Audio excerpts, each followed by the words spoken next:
Good morning. So, we're going to go over chapter 15. It's over radiology, safety, production of x rays. So, starting on page 203, why do we take x rays? The benefits of a dental x ray, and I'm at the very top in that box.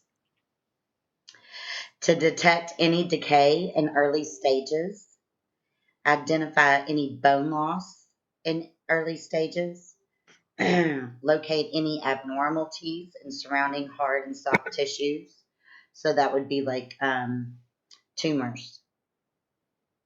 Evaluate growth and development. So, like on little kids, about between 5 and 6, if we took an x ray of their teeth, we could see that they have the baby teeth, but we can also see on the x ray how much longer until their permanent teeth come in. Documents the condition of a patient at a specific time. So if they came in today and we took x-rays and we saw a little something, maybe at the beginning stages of a cavity, and they didn't do anything about it, and then a year later they come back, we can see how big the cavity got. And then information during a dental procedure, such as a broken root tip during an oral surgical procedure.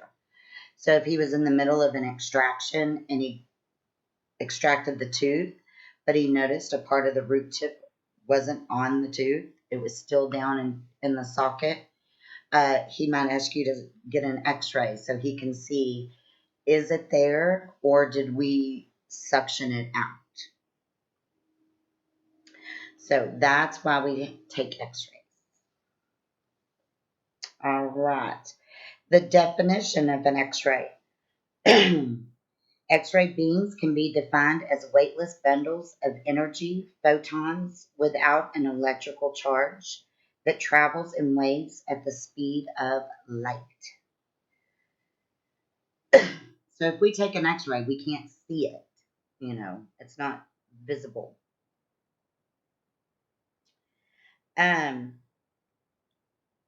Anatomic structure.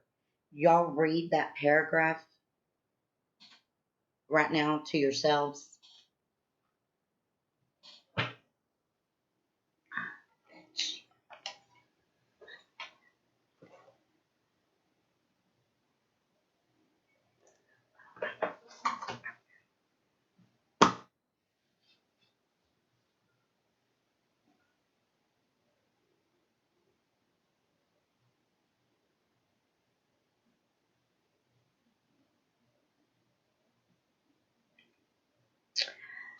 So on state board, they're going to ask you about a photon or like if we go to take an x-ray, we're not going to say, okay, we're going to take an x-ray and the photons and the electrons are going to mix together, and then we're just going to say we're going to take an x-ray. Okay. But on state board, they're going to ask,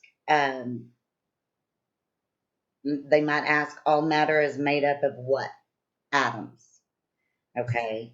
Atoms are extremely minute and consist of an inner core, a nucleus, and a positive electrical charge. A number of negatively charged particles are called electrons. So they might ask you that question. What are a number of negatively charged particles called? Electrons. And they orbit around the nucleus. Now, that might be a state board question, but it's not something that, when we go to take an x-ray, we're going to say, okay, this is going to happen. So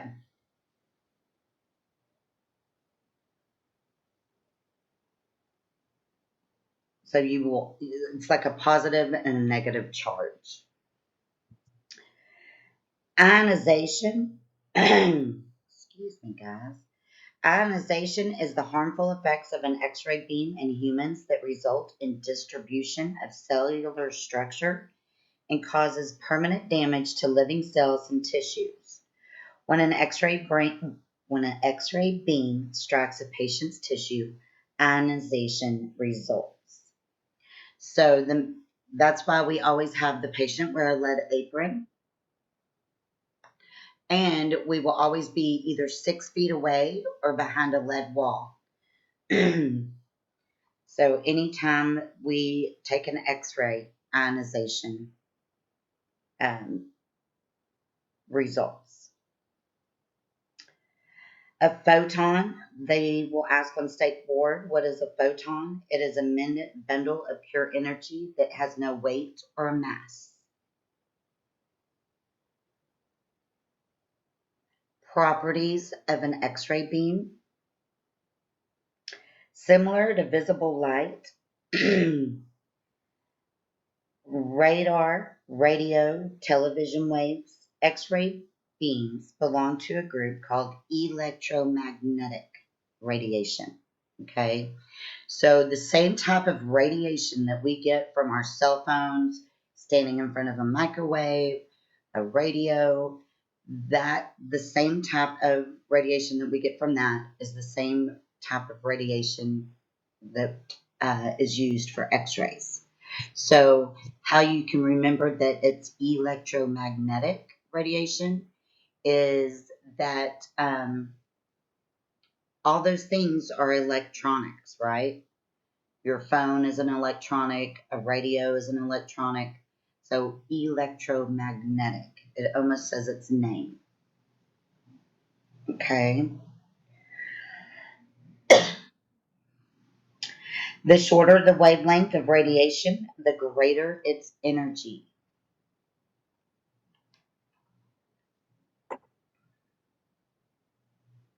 So if you turn the page to 204, at the bottom, the properties of an X-ray beam. The appearance, it's invisible, we can't see it. Mass, it has no mass or weight. Charge, it has no charge. Speed, it travels at the speed of light. Path of travel, it travels in a straight line. Focusing ability, cannot be focused. Penetrating ability, it can penetrate through solids, liquids, and gases. Absorption, can be absorbed by matter. Ionization, it causes ionization. And what's ionization again, Johnny?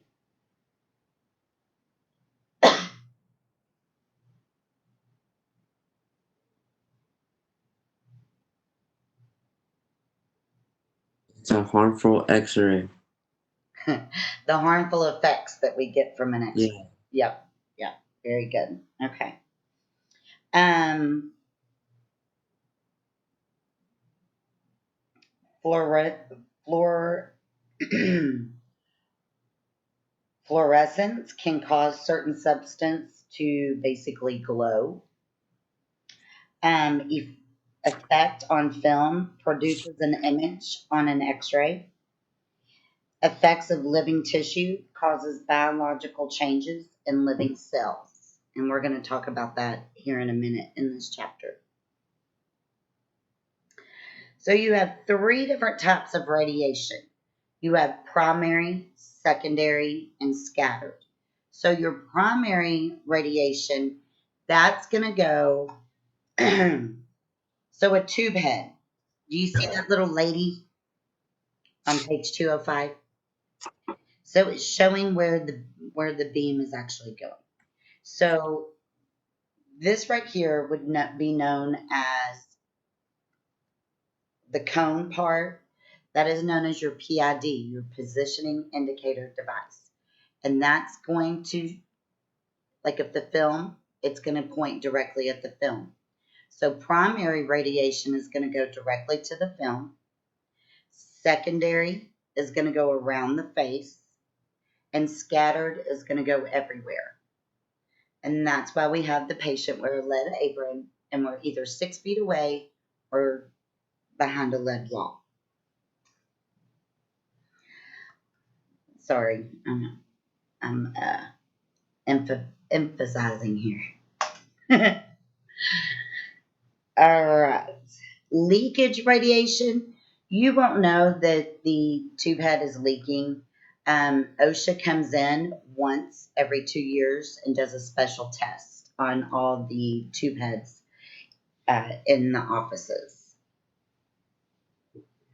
But if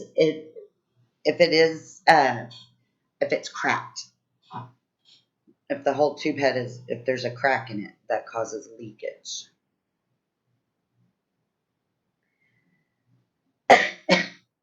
I'm so sorry.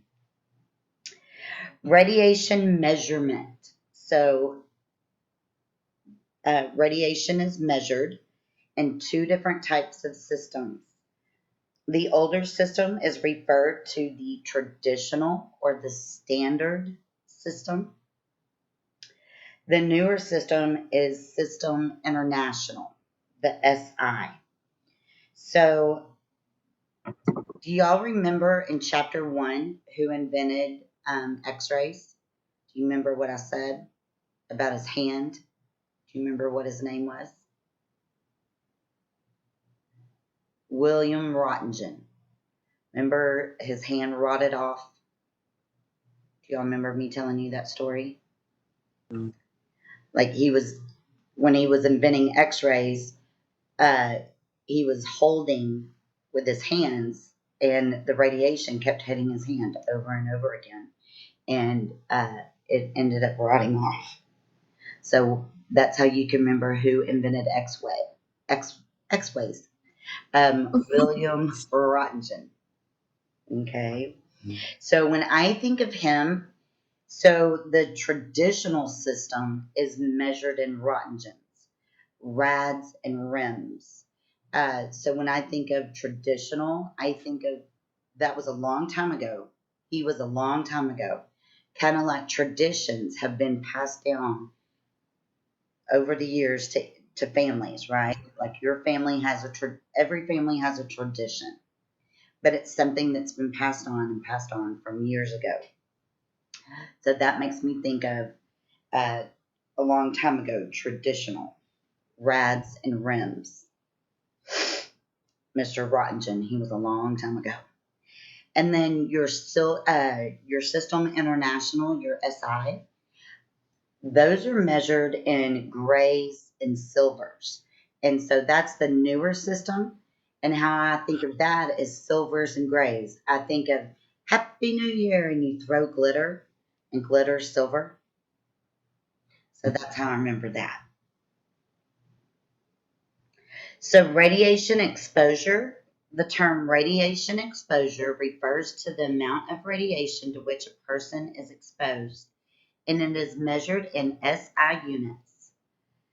The traditional term is Roentgen. So absorbed dose, though, the amount of radiation that our body actually absorbs, the tissue, is known as the absorbed dose. Okay, our body absorbs it. The SI unit of absorbed dose is called a gray. The traditional system of absorbed dose is called a rad. Now, on state board, it might ask you 1 gray equals 100 rad, or 1 rad equals 0.01 gray. So you need to study everything, okay? Everything, because you don't know. There's only like 20 questions on radiology, but there's an A, B, and a C test. You don't know which test you're going to get. You don't know what questions you're going to get. So you need to study everything. Everything. Okay? Dose equivalent measurement is used to compare the biological effects of different types of radiation. So 1 rem equals 0.1 silver, or 1 silver equals 100 rem. And that would be for dose equivalent.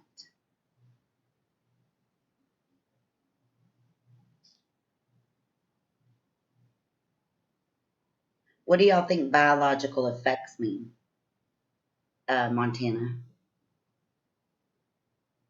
I have no idea. Okay. Anybody?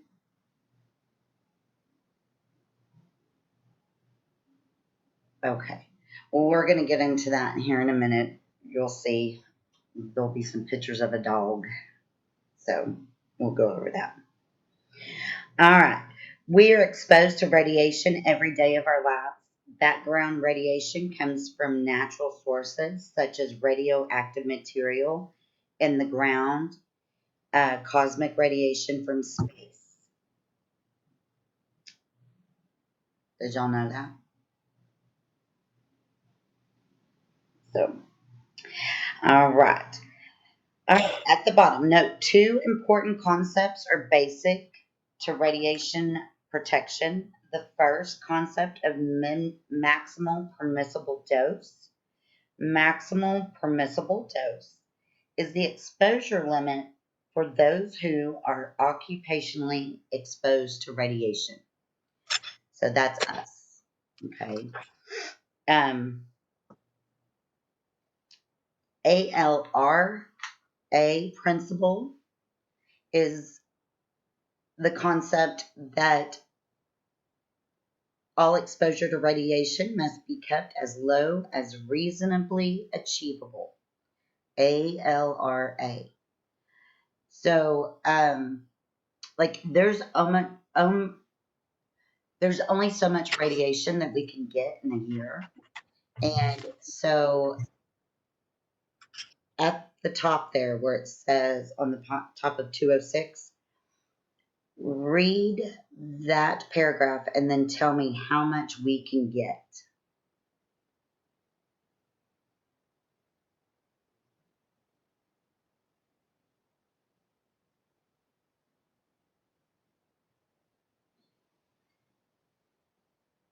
Y'all see it?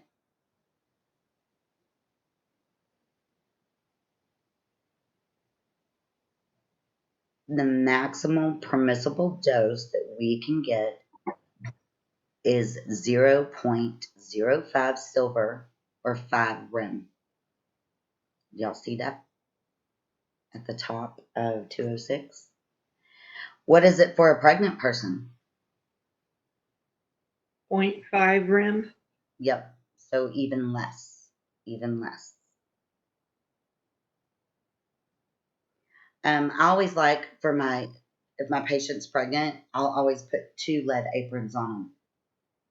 Just give that little extra.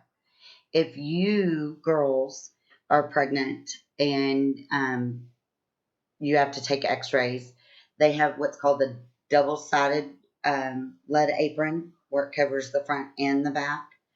And then you can stand behind the lead wall 6 feet away and you'll be okay.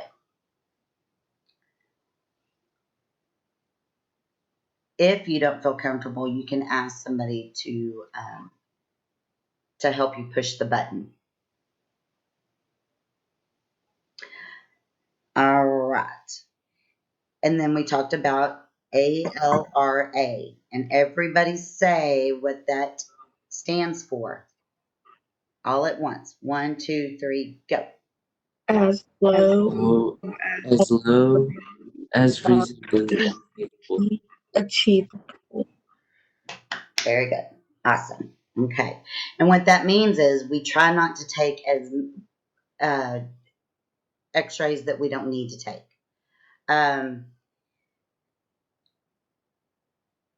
They can only have a FMX, which is a full series of x-rays, once every 5 years, and then a Pano, which is an x-ray that goes all the way around the head.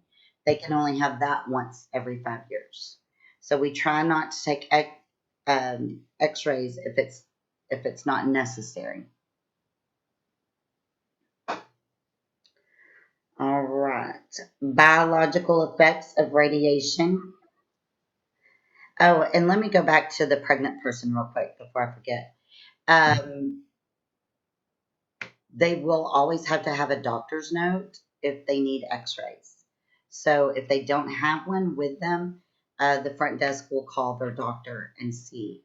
Typically, the doctors don't like them to have x-rays in the first trimester and in the third trimester. Okay. All right. Biological effects of radiation. I thought someone had a question. The effects of radiation may not be evident for many years after the time when the X-ray beams were absorbed. This time is called the latent period. And we've talked about latent in other chapters as well. It doesn't show up. Like I've been taking X-rays for 25 years, right? And I've been exposed to a lot of radiation, and I'm fine. So, but it is known as the latent period. So whenever we're taking X-rays and we put the lead apron on the patient, State Board will ask what kind of lead apron do we use, and it will be the one that has a thyroid collar. It comes up around the neck as well. Now, I'm sorry. Shoot. Sorry, guys. So why I'm telling you this is because radioactive radiation sensitivity to cells and tissue. They on State Board, it will ask you what is the most sensitive cells and tissue. What is the most sensitive? And if you look on high and fairly high, you have your small lymphatic, so your lymph nodes, bone marrow, reproductive cells, your baby making, intestinal mucosa, the lining of your stomach, skin, lens of eyes, and oral mucosa. What's oral mucosa? Jasmine. I'm not sure. Okay. Anybody? What's oral mucosa? Something to do with the mouth. It sure is. It's the lining of the inside of your mouth and your cheeks. Yeah, that's your oral mucosa. So it's only going to ask about high. Okay. I've seen on there, it doesn't like make it real clear about, like it won't say lens of the eye. It might say optical something, but you know it's talking about eyes, right? Y'all know optical, think of eyes. So you're going to have to pick the best one. What I don't want you to pick is thyroid. Where's thyroid on that chart? The fairly low. I'm fairly low. Thyroid will be a choice. Do not pick thyroid. Do not be that girl. Do not be that boy. Do not pick thyroid. Whatever you do not pick thyroid. Don't be that person. Okay? So that's but it will ask about fairly high. But thyroid will definitely be a choice. Don't pick it. And a lot of people think thyroid because we put a thyroid collar with the lead apron. That's why people think that. But that is not the case. Okay. What are you not going to pick if they ask about what's the most sensitive cells and tissue? Kidney. No. I'm just What? kidding. I'm just kidding. Right.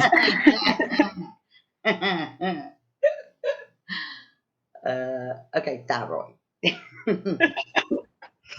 She said kidney. All right. That's funny. Cumulative effects. Exposure to radiation has cumulative effects, means it builds up over a lifetime. So if I went outside and I stood in the sun every single day for 2 hours, what would I look like? A raisin. My skin would look like leather. So that would be cumulative effects. It builds up over a lifetime. And then you have acute and chronic radiation exposure.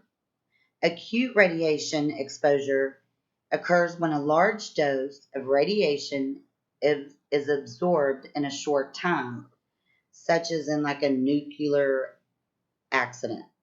So if China bombs us, we would get acute radiation. And it could happen. No, I'm kidding. I hope not.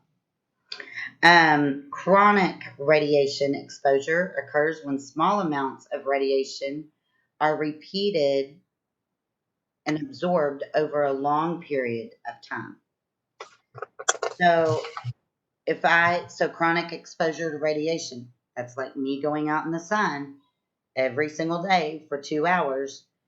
I'm exposing myself a little bit at a time, right? So I'm getting chronic radiation, but it's causing cumulative effects. Are you with me on that? Yeah. So I'm getting radiation every day, but it's causing cumulative effects where I start showing the signs of being exposed to too much radiation. All right, genetic and somatic effects. X-ray exposure affects both genetic and somatic cells. Genetic cells are the reproductive cells, your sperm and ova. Damage to genetic cells is passed on to succeeding generations. These genetic changes are referred to as a genetic mutation. So, like, for instance, I've been exposed to radiation over 25 years. If I had a baby, my baby would be okay.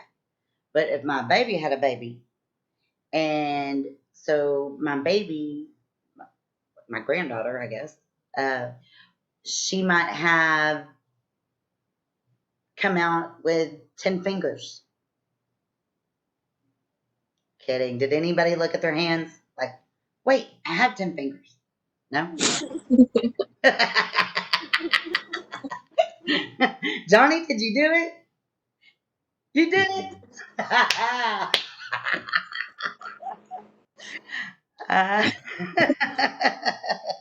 Did you go like this? I made a face. I was like, I was trying to see if y'all were awake. No, they might come out with an extra pinky or something like that. 10 fingers. Genetic effects. So somatic changes are not passed on to future generations. So you can see like one dog looks real healthy and the other one not so much. Looks a little smaller.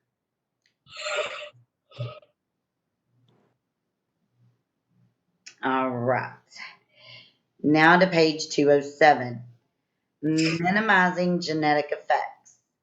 Although the radiation dose to reproductive cells for the dental radiation is very small, every patient must wear a lead apron with a thyroid collar during x-rays.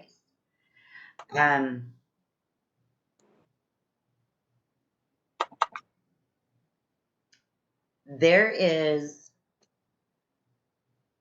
some of your offices are going to have a portable x-ray tube, and it's called a Nomad. So right now on your phones, if you can look up the image, put dental Nomad and look and tell me what you see.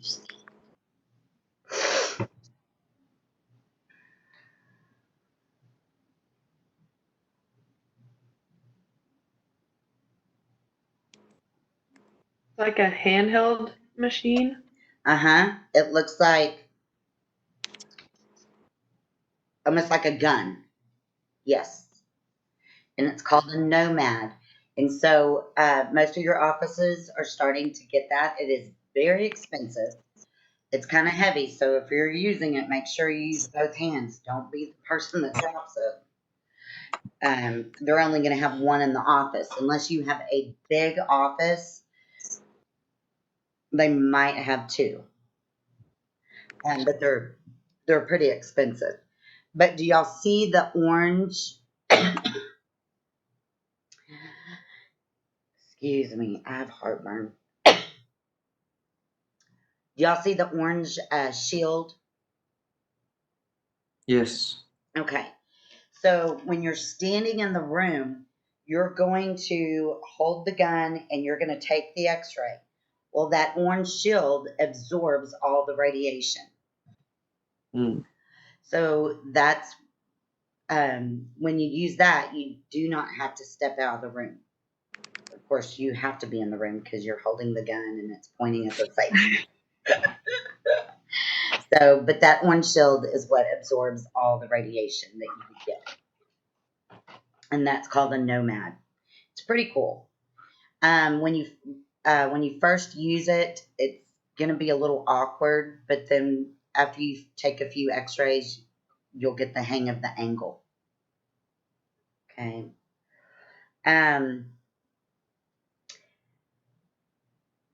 So you'll have patients that will ask you, they'll say, I don't want any x-rays because I heard that they're dangerous. They're harmful. You just tell your patient they get more radiation standing in the sun for 10 minutes than they do from an x-ray, a dental x-ray. Okay? Because your offices are going to be digital. So they're getting radiation, but not that much. Not like it used to be.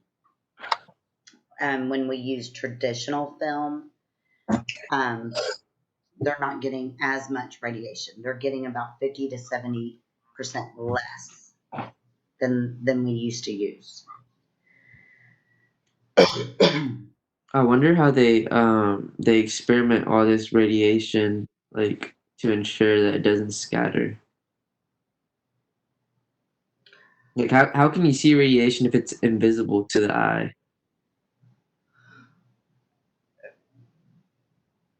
They do a test. They test the tube head. Mm. They do all these the test to the tube head and fancy testing. And then they do. And what are the two systems that we measure radiation in? Just talked about. Is it the REM? So it's the traditional system and the SI system, Okay. System International, and so that's how they measure the radiation. Yeah, I don't know how they do it, but they do it. Interesting. So the dentist is going to tell you, he's not like literally going to write a prescription and say, hey, go take these x-rays. He's just going to tell you what kind of x-rays he wants. So that's basically him prescribing the x-rays. Okay. All right. So with your film, and in your bag you have film. It looks like this. And it also looks like this.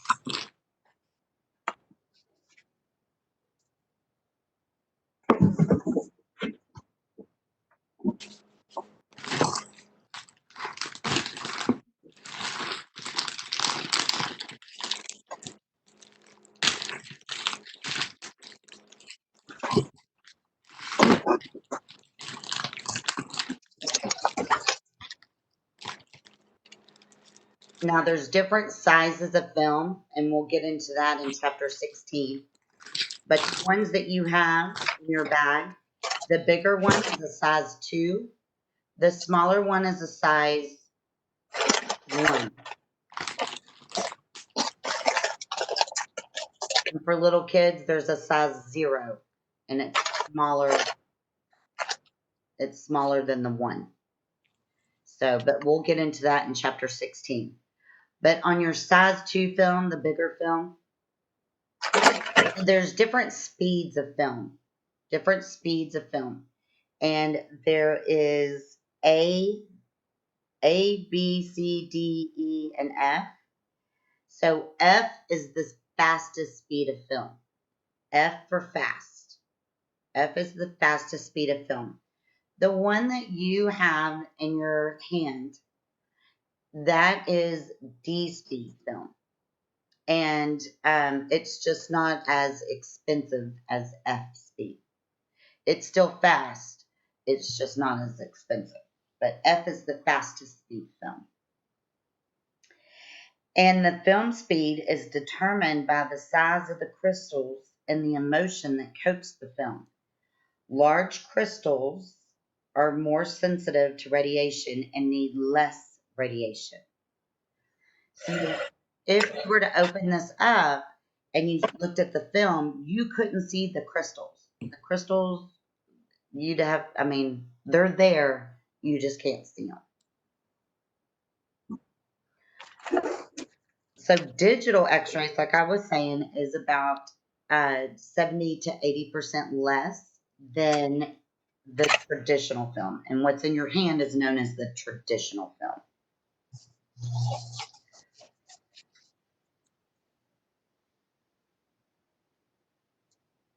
The digital film is a sensor.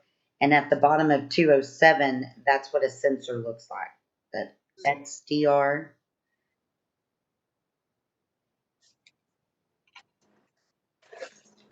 All right.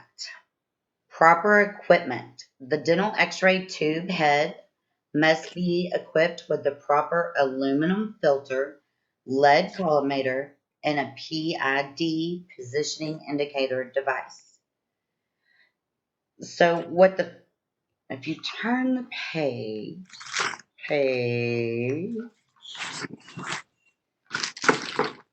211, it shows at the top above that girl's head. That's a tube head, okay? And inside that tube head is a filter and a collimator. And then on the end, the little round thing, that is your positioning indicator device. Okay.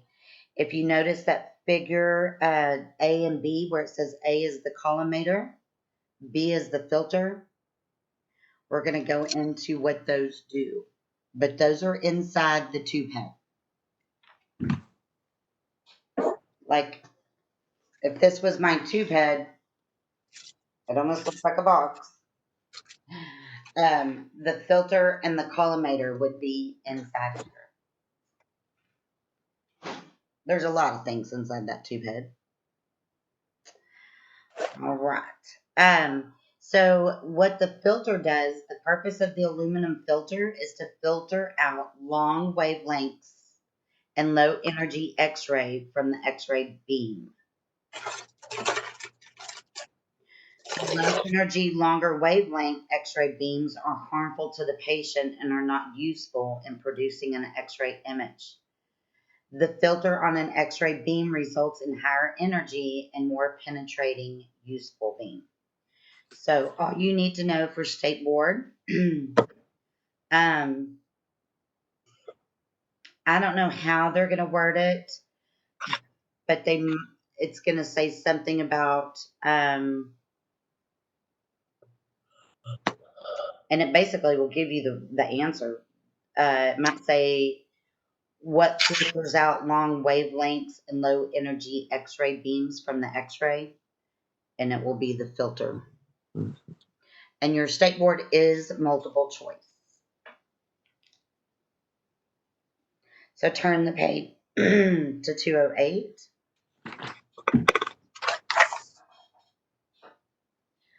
Collimation. Is used to restrict the size and the shape of the X-ray beam and to reduce the patient's exposure. The collimator is a lead plate with a hole in the center. The collimator may have a round or a rectangular opening. The rectangular opening restricts the size of the X-ray beam to slightly larger than a number 2 film. And again, this is your number 2 film. So, Brissa might get a question about what restricts the size and the shape of an X-ray beam, and it would be collimator. But then Caitlin might get a question that says, what is the best shape at reducing the beam on the collimator? And it will be the rectangle. The rectangle is the best shape. Okay? Not the circle, but the rectangle on the collimator. So y'all don't know what question you're going to get, but those are 2 questions that they could ask about the collimator. So it's going to ask about what is the best shape, and that's going to be the rectangle because it restricts the size. It makes it smaller, the beam. And then the other one,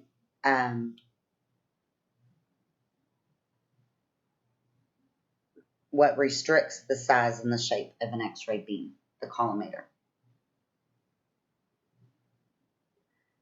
Anybody confused on that? Did I confuse you? Okay. Your PID is your positioning indicator device. So on the end of the tube head, it can be short or it can be longer. Okay. They say the longer the better.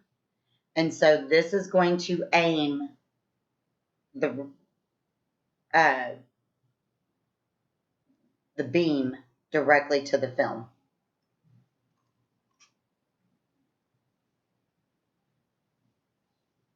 And it goes up and down. It can go up, or it can go down. You can move it side to side. The tube head. All right. So what does the lead apron need to have on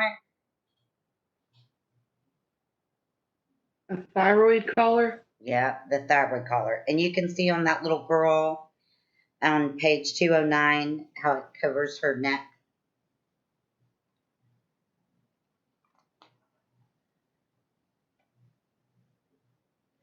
But the thyroid is not the most sensitive to cells and tissue. Okay. Turn to page 210.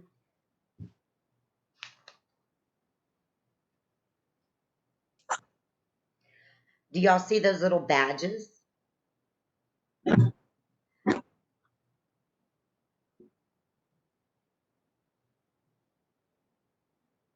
Okay. So those badges measure how much radiation you're getting exposed to. I have been in the field for 25 years and I've never had to wear one. I've never even seen one.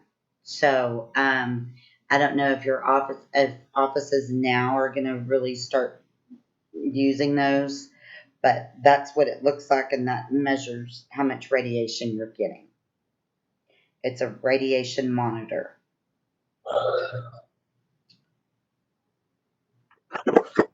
All right. The dental x-ray machine. Components of a dental x-ray machine may vary slightly in size and appearance, but all 3 have a primary component. The tube head, which imagine this is the tube head. On the end of it, it's going to have your PID, positioning indicator device.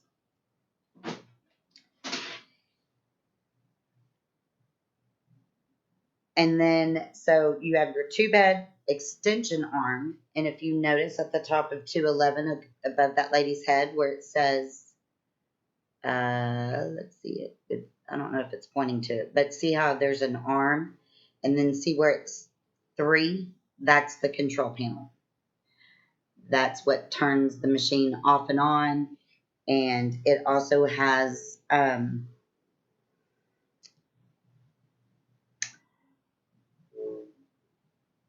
much radiation is actually being produced. All right, so those are the three primary components, and that will be a state board question. What are the three primary components of a X-ray machine? Tube head, extension arm, control panel. All right, the tube head is made of a metal and has a protective lining to prevent any radiation from escaping.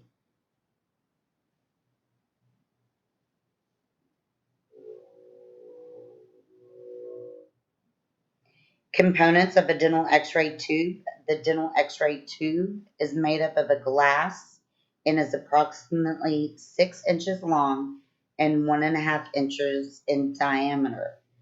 The air has been removed from the tube to create a vacuum. This vacuum environment allows electrons to flow with minimum resistance between the electrodes, the cathode and the anode. So that's what's inside the tube head, cathode and an anode. One produces high-speed electrons and one acts as the target. So the cathode, and it will ask you on state board, it's exactly worded like this. What produces high-speed electrons? The cathode. So it produces the high-speed electrons, and then your anoid acts as the target. So target is the key word. So it will ask, so one person might get a question about anoid, one person might get a question about cathode. So when you see on state board for anoid, it says what acts as the target for high-speed electrons. One produces and one acts as the target. So your anoid is the target, and target will be your key word there.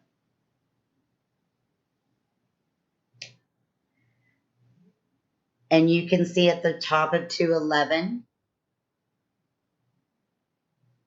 it's pointing to what the cathode looks like, and it's pointing to what the anoid looks like. And it shows you where the filter is. So that's what's all inside of a tube head.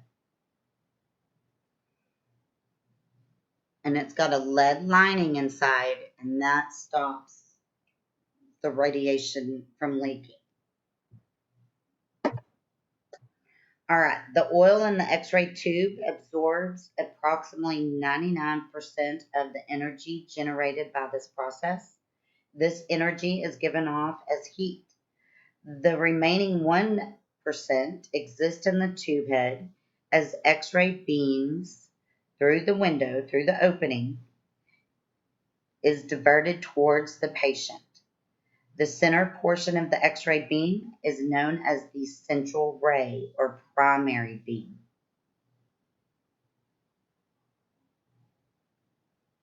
And that is a state board question.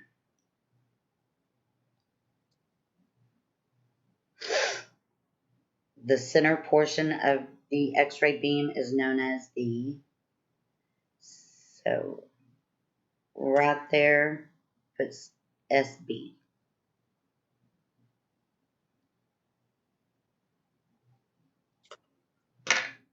All right. The collimator. The collimator, what does it do? We just talked about it, Montana.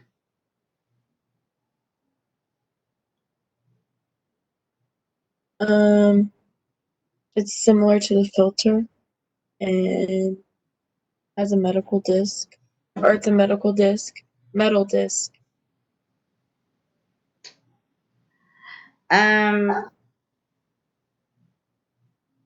It's not similar to the filter. The filter basically filters out the long wavelengths But Caitlin, what does the collimator do?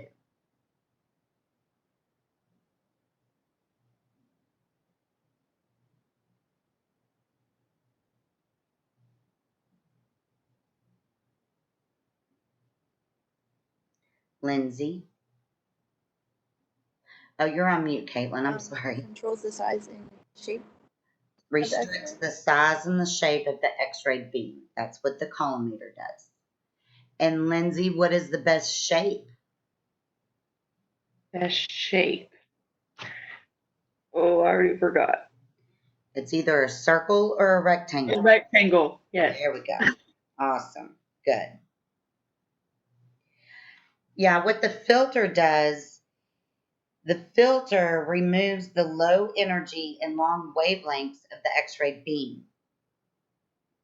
So, like, just think of any kind of filter, right? Like your air filters at home. It's gonna, or a filter in a car. It filters out. So it's gonna filter out the long wavelengths and low energy from the X-ray beam, Montana. It might ask you how thick the filter is, and it's 0.5 millimeters thick.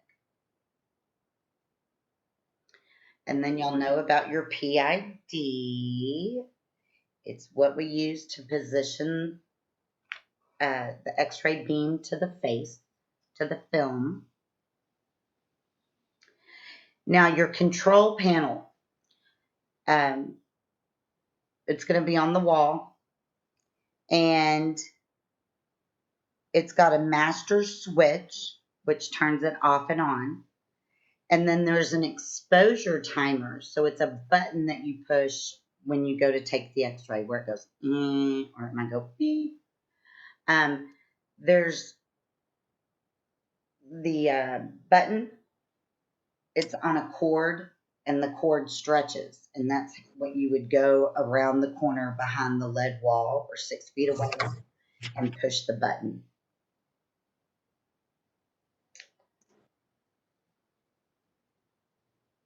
Every exposure time is measured in fractions of a second called impulses. 1 impulse equals 160 seconds. I mean, 1.5 seconds. Your MA selector. So what's cool about the control panel, or even on that Nomad, there will be a picture of a little girl, a picture of a man, a picture of a woman. Okay. So if you have a kid, of course, you're going to, push the kid, and it will change your MA selector and your KV selector. So what those do, the MA selector and the KV selector, is the MA selector controls the number of electrons that are produced. And your KV selector is used to control the penetrating power and the quality of an X-ray. Okay, so if you had a bigger person, okay, like a man, say you had a man that was like 6'5", 400 pounds. I don't know. I'm just giving you this. You would push the man because he's going to need more radiation than, say, a little kid would. So the MA selector and the KV selector, those change. So instead of needing, and it will be like a 12 for a little kid. No, I'll take that back. Like 10 for a little kid, 12 for a lady, 15 for a big man. But those automatically change when you push either man, woman, or man, or kid. Sorry. Because the amount of radiation, because the density, we're going to talk about density, okay? So you have density is the overall blackness and darkness of an X-ray. So the MA setting controls the density. The amount of radiation that reaches the film distance from the x-ray tube to the patient, processing times and temperatures, and a patient's thickness.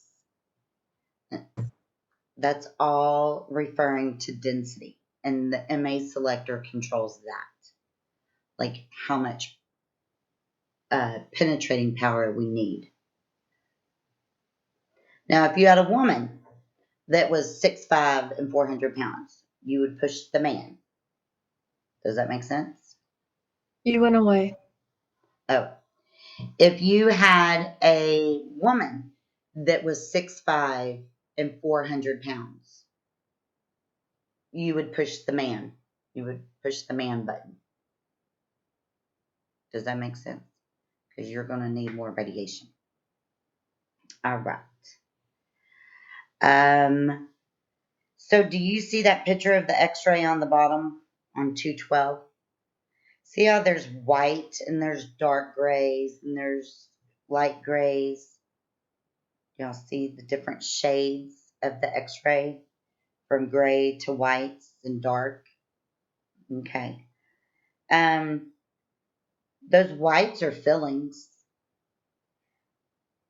Do y'all, let's see what tooth number that is on tooth. You see the premolars at the top? What numbers are those? Do y'all know by looking at that x-ray? Can y'all tell? Would it be like 13 and 14? You're exactly right. 13 and 14. So do you see where the white filling is? Do you see kind of underneath the filling where it's dark? Mm-hmm. That's a cavity. That's a cavity. So they have recurrent decay underneath those fillings. So the grays and the whites and the different shades. So radiolucent or radio opaque. So if an x-ray, if you see the shades from gray to white, that is called radio opaque. If you see the shades from gray to dark or black, that's called radiolucent. How I remember the difference between the two, radio opaque and radiolucent, is from gray to dark, gray to black. I think of Lucifer, the devil. He's dark. And then radio opaque, from gray to white, I think of an opal, which is October's birthstone. It's white and it's got little shimmeries in it. So I think of an opal. Okay. Or there's a toothpaste, Opal Essence, and it's supposed to have whitening in it to make your teeth white. So you can think of it that way. So radio opaque, like an opal, and radiolucent, Lucifer, the devil, dark. Okay, sweet. Qualities of an x-ray. There are 4 factors, and that is State Board.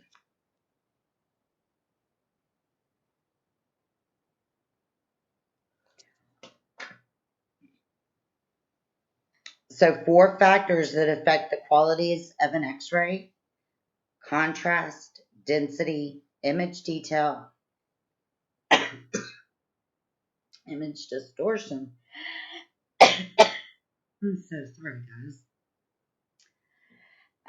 The image on the x-ray appears in ranges of shades from black to white with multiple shades of gray in between. That is called contrast. Contrast, like 50 Shades of Grey. So, which that movie and those books were kind of controversial. So you can think of contrast, 50 Shades of Grey. Okay, multiple shades of gray. Density. Density is the overall blackness or darkness of an x-ray. So again, the MA setting controls that. Image distortion Image distortion is influenced by the object film distance, source film distance, and movement. So let's talk about movement first. If I went to go take a picture of somebody and they were moving, what is my picture going to look like? Distorted. It's going to be distorted, but what would it look like? Blurry. Blurry. Very good. Yep. So, kids are the worst. When you go to get an x-ray on a kid, you tell them to stay real still. They want to watch everything. Like if you leave to go push the button on the outside of the, room, they're like watching you. And so here you're taking the picture and they're moving. So the x-ray is going to look blurry. Source film distance. The length of the PID determines the source film distance. The longer the PID reduces distortion as a result of magnification. So source film distance, what that means is this is your PID. This is your PID, position indicator device. And you don't want it real far away and take the x-ray. You want it as close to the face as possible. That is source film distance. It's almost like if I went to go take a picture of someone and they were far away, it's not going to look as clear as if I was real close to them. Okay, so you want your PID to be close, not real far away when you take your x-ray. That's source film distance. Object film distance is the film. So you want your film to be as close to the teeth as possible when you're taking an x-ray. And that's object film distance. I know this is you're like, oh my gosh, what is she really talking about? So once we do hands-on, guys, okay, this is all going to come together. And then we will also go over this in person again. Either like the last day of school or the day before the last day of school. We will go over 15 and 16 in person again, okay? Because it is a lot and it's confusing and but it is the hardest part of state board. When do we start doing clinicals and stuff? After our 5 weeks is up, Okay. yep. After our 5 weeks is up, we'll start going to clinic. And are we gonna have like certain days, or is it gonna be every day? Every day for 2 weeks. Okay. But it might be where one group comes in the morning and one group comes in the afternoon. So, yeah. Johnny, do not forget to watch the video for CPR before Monday. Okay. And Monday, guys, remember 8:30 at the school for your CPR. Wear your scrubs and look pretty. Okay. You're going to make sure you're going to want to wear your hair up or back because when you're pushing, practicing, you don't want your hair falling in your face. Give me 1 second. Oh, one thing I want to do. We have time. Let me go.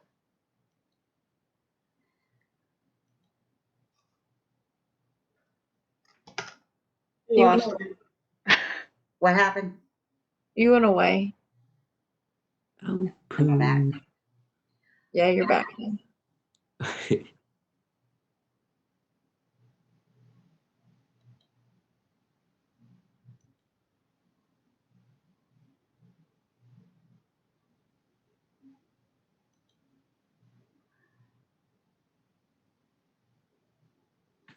All right, so I'm going to go to resources. I'm going to go to student resources. I'm going to go to interactive dental.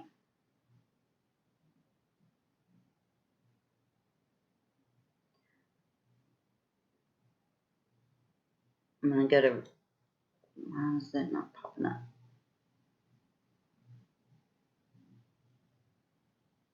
Really? Typically, it pops up and my name comes up and there we go. All right, so I'm going to go to radiographic X-ray. I'm going to pick Jessica. Awesome. All right, are y'all seeing what I'm seeing? Yes, ma'am. Okay. Now I'm going to show you an X-ray. All right, you see that X-ray right there? Yes. Oh, okay. Do you see above the teeth where it almost looks like a rain cloud? It's got like a white line and then it's dark. Anyway, that is, so all of your upper teeth, that's your sinus is what that is. That's your sinus. So all your upper teeth are going to have a rain cloud. Okay? That's how you know those are your upper teeth. That is considered, this is known as a PA, a periapical x-ray. And a lot of times, well, all the time, the dentist will say, like, go get me a PA of tooth number 2. And so he wants a periapical x-ray. On PAs, we use a size 2 film. Size 2 film, the bigger film that you have. All right. This x-ray right here,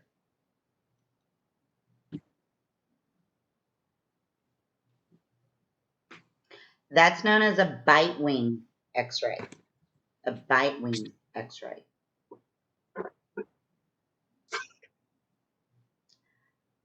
So that x-ray right there, is that an upper or lower? An upper? An upper. See the rain cloud? Yeah. I say it looks like a rain cloud, but that's your Looks sinus. streak of light. See the pointed tooth? See how the tooth kind of comes to a point? That's your canine. Your canine is also the longest tooth in your head. Is that one other tooth like crossing with the other one? It Or- is. So that's called overlapping. It does happen with the anterior teeth sometimes. And like that one is overlapping. See, okay, let me show you. Now this x-ray right here, see how you can see in between the teeth? It's real clear. You can see in between the teeth on that bite wing. Mm-hmm. But then look at this bite wing. See, you can't. That's called overlapping. And I will show you when we go to clinic how to get the perfect bite wings where you can see in between the teeth and not have overlapping. Okay. All right. So we're going to mount. So when you look at when you're looking at this film mount, this is called a film mount. This is the right side of the patient.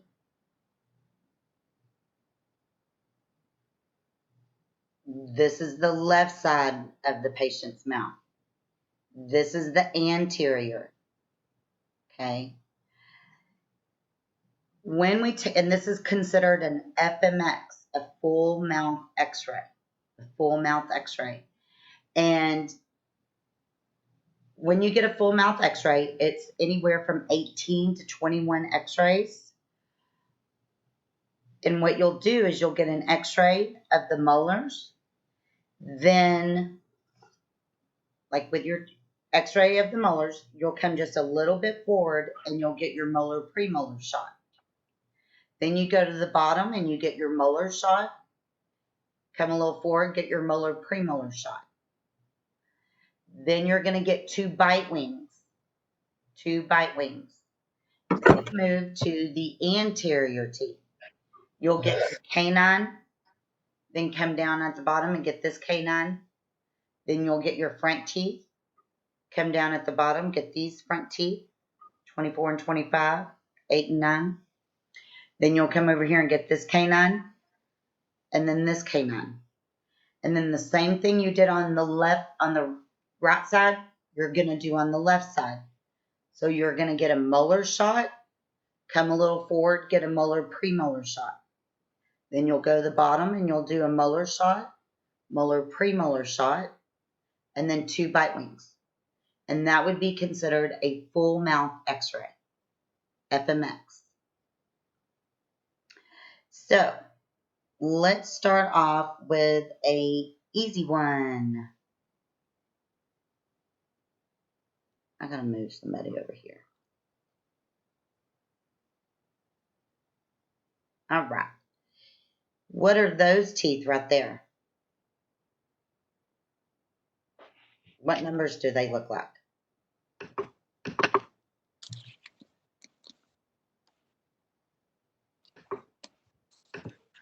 Those are 8 and 9. Those are your 2 front teeth. So you would put it, boom, right there. What are those teeth right there?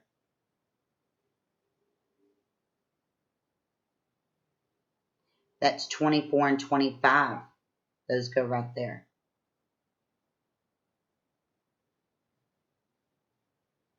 All right. Now this right here, do you see the molars in the back? Right back here are your molars, the big teeth. And then in front are your premolars. And you've got a little bit of your canine. So that would be my molar and premolar shot. Now, does it go on the upper right or does it go on the upper left? Now, if I tried to put it up here, and it's an upper because you see your rain cloud. If I tried to put it right here, that isn't right because are my molars going towards the front, my front teeth? Where's your molars? In the back of your mouth. So I'm not going to put it there. It goes over here. But it goes right here because that's my molar premolar shot. Now, So you put them in there as if you're like looking inside the mouth, basically. correct. Yep. You're mounting them as if you're looking in the patient's mouth. Yes, correct.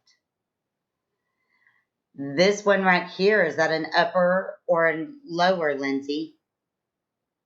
An upper? It's an upper. Is it going to go on the right side of the patient's mouth or the left side? The left. The left. Perfect. And is that a molar shot or a molar premolar shot? A molar? Yep. Perfect. Good. Would that be the wisdom tooth that's up kind of further up than the other That's ones? exactly what that is. Yep. That's exactly, yep. The wisdom tooth. Yep. But I can tell, like if I actually looked in this person's mouth, I wouldn't see that wisdom tooth. It's impacted. Yeah. But I see it on the x-ray. All right.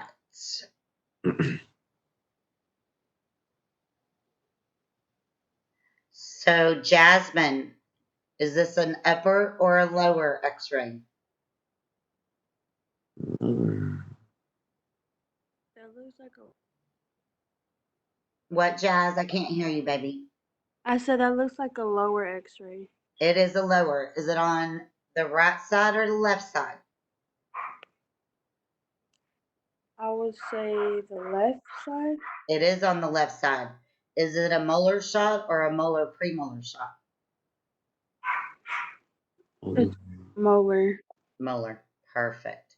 So I'm going to drag that and drop it right in there. If it won't, and I'll kind of show you on this one. If I tried to put this right here, it just won't take. See how it won't take. Okay. Brissa, is that an upper or a lower? That's a lower. It's a lower. Does it go on the right or left? On the right. On the right. And is that a molar shot or a molar premolar shot? A molar. Perfect. Miss Kneffley, Yeah. I'm getting so thrown off because like, are we viewing them from like straight forward? Because like those teeth are like slanting this way, so it's making me think it's on the left side. Okay. I think it's because your bottom teeth like angle up, don't they? Exactly. So see how you have what's called the curve of speed. And it's like it's like the teeth, like the jaw is smiling. So see how it kind of angles up, Johnny? Yeah.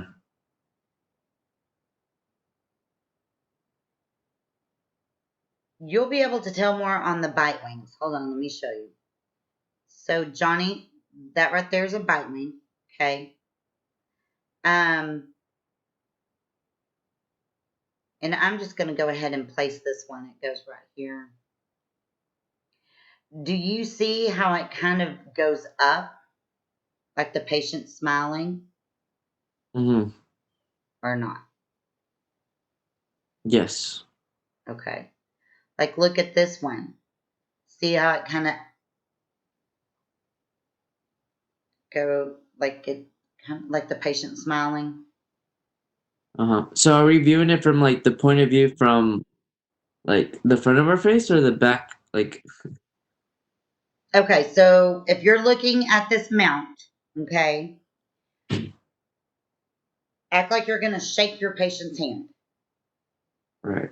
So All right. that's the right side of the mouth, and then the other is the left side of the mouth. And then right in the middle, right in here, that's your front teeth. So this is the right side of the patient's mouth. This is the left side of the patient's mouth. Okay.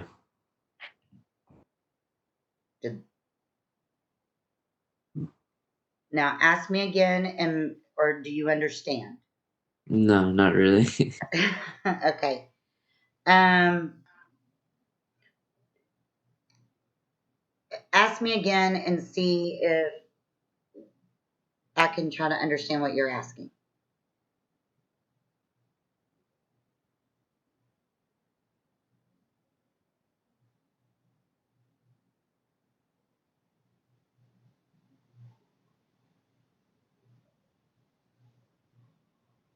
Hello?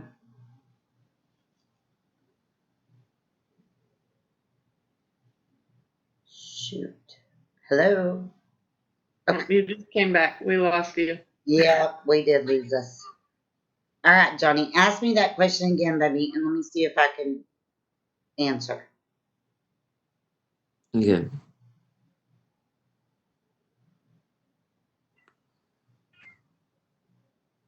You hear the cat?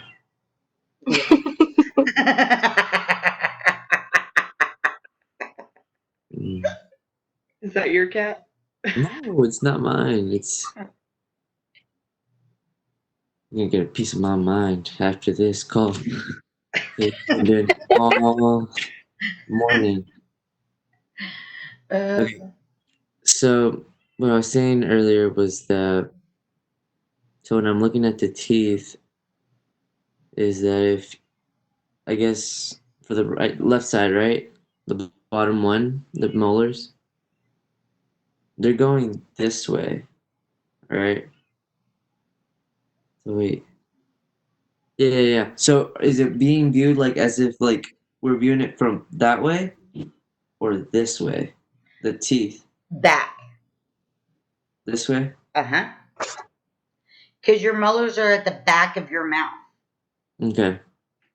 Yeah. Imagine, at the back of the mouth. So on that mount, on the ends, pretend that's at the back of the mouth. So you have your molar images, and then your premolar, and then your anteriors. Okay. Did that help? Yes. Okay. So, Johnny, on that, oh, wait, let me go in order. So, Montana, is that an upper or a lower? Lower. Lower. Is it on the right side of the mouth or left side of the mouth?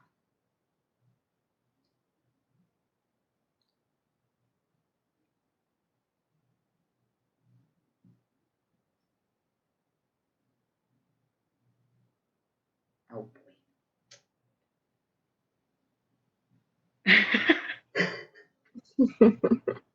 It's that cat making this do that. Is it the left side Do or you, the right side? do you right see side. the molars? Yes. Okay. So if it would, and you said you think it's the left side, right? Yes. So do my molars go towards my front teeth? No. Okay. So then it's going to be the right side. Okay. And that is a molar premolar shot because you have your molars, but then you also have your premolars and part of that canine.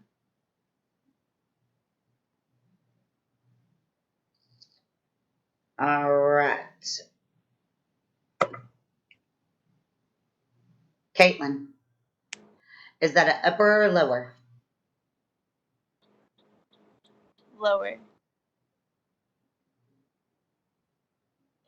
All right. Do you see the rain cloud? Mm-hmm. You see how it's kind of dark above the roots? Yeah. Okay.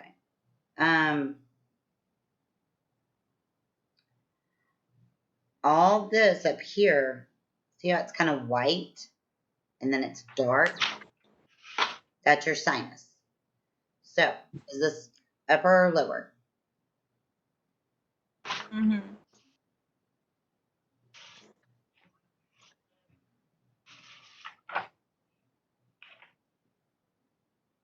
Caitlin, I'm sorry. Did you cut out? What would you say? Yeah. Upper. It's an upper. All right. Is it a molar shot or a molar premolar shot?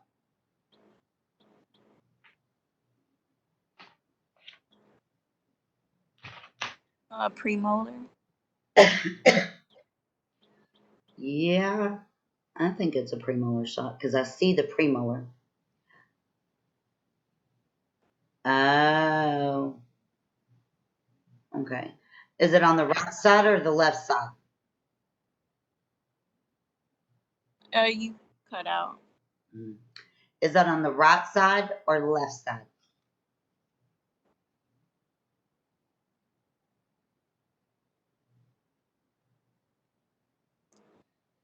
The right side. The right side. All right. So look at the upper right. Okay. Do you see the x-ray already there? That was the molar premolar shot. So this is going to be the molar shot. Okay.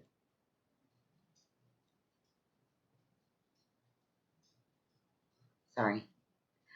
All right.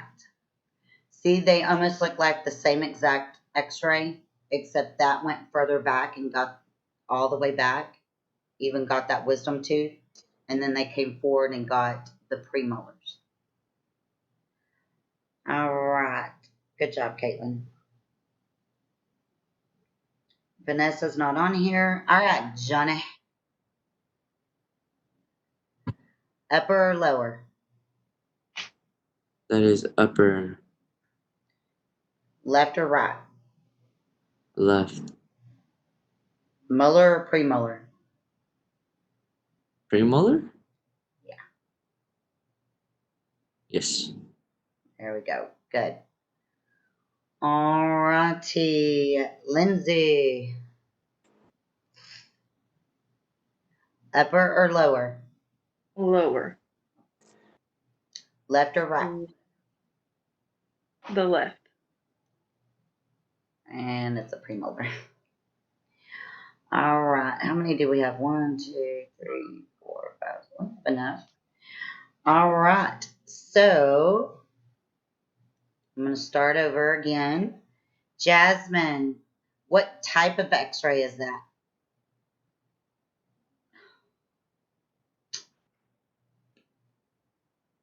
I'm back.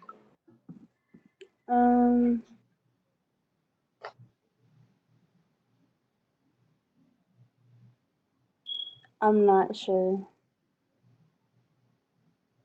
Okay. That is known as a bite wing x-ray. And a bite wing x-ray, did I cut out? All right. Yes. That- Yes. Okay. Does that go on the right or left, Jazz? Goes on the left. Perfect. Is it a molar or premolar? A molar? Yep. Awesome.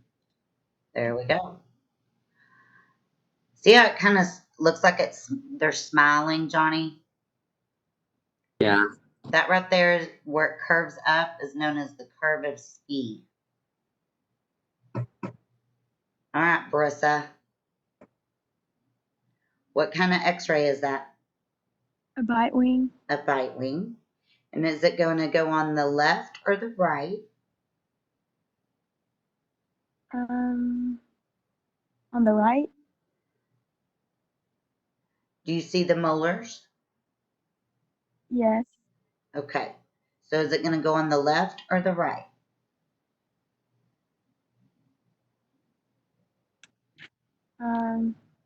I thought it would go on the right. So you thought it would go on the right. If I put it, because this is the right side of the patient's mouth, do my molars go towards my front teeth or are they in the back of my mouth? Like, see, do my molars eat my front teeth? It's actually going to go on the left because the molars are in the back of the mouth. If I put it, You had cut out for a second. I'm sorry. oh, that's okay. That's okay. Sorry about that. It's going to actually go on the left because the molars are in the back of the mouth. Yes. If I put it on the right, those molars are touching my front teeth. And molars don't touch your front teeth, do they? No. Okay. Awesome. I get it now. I get it. You get it now? Yeah. Well, what I think of is like I think like there's a tiny camera right in the back, right here, pointing, and let's say you're smiling, then all you would have to do is either think of the reaching out your hand, Mm-hmm. that other right side, or Uh-huh. just think of reflection. Think of it and just flip it afterwards. Yeah. And it's like it would make sense that the left side would just kind of come or right side come like that. It'd be weird if they were going the opposite direction. Well, I'm glad you get it. Good. Awesome. Cool. Cool. All right. Who is next? Montana. Upper or lower? Upper. Upper. And is it going to go on the right or the left?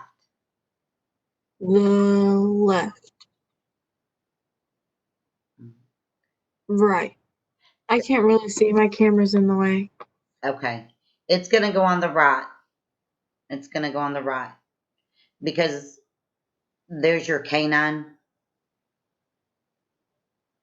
And that's your premolar. And that right there is number 7. All right. Caitlin. Upper or lower?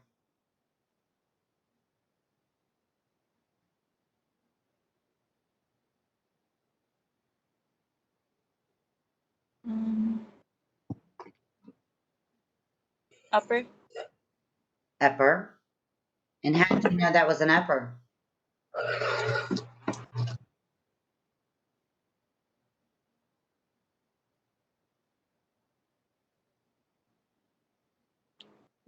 Because you saw the sinus cavity?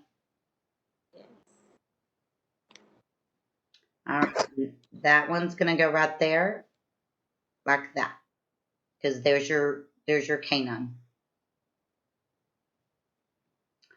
All right, Johnny, upper or lower? Lower. Lower, right or left? Those are pretty straight. Yeah. But left. Yeah, right there. Good. And Lindsay. The lower right. Yeah. And then there we go. And that, my friends, is a FMX, full mouth X-ray. So, Miss Kneffley, I have like a panoramic view of my mouth. Uh-huh. Would it help everybody if I sent it? I feel like it would help out with like figuring this out. If you want to, sure. Okay. So a pano looks different than an FMX. FMX, you know, it's individual X-rays. A pano is just an image of the whole entire jaw and teeth. Yeah, if you want to. I just feel like it kind of helps seeing everything like all together. Yeah. And you can really, I took some heartburn medicine and it is not helping. on that pano, you can really tell how it looks like you're I don't smiling. know if you can see it on there. Yeah. Can you see it? Yeah. I feel like it helps. See See it, guys? Did y'all see it? Hold it up again. Oh, girl, you need your wisdom teeth out. Oh, I had those done. Those hurt so bad. That's when we got it though. Very cool. Yeah, send a picture. That's great. All right, so today and tomorrow y'all can practice mounting X-rays on Evolve.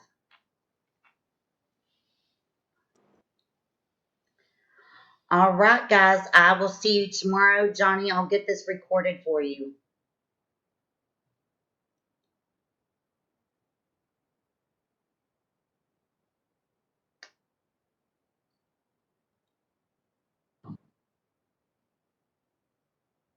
Okay, guys, I'll see you tomorrow. Bye, Miss Kneffley. Bye, guys. Bye.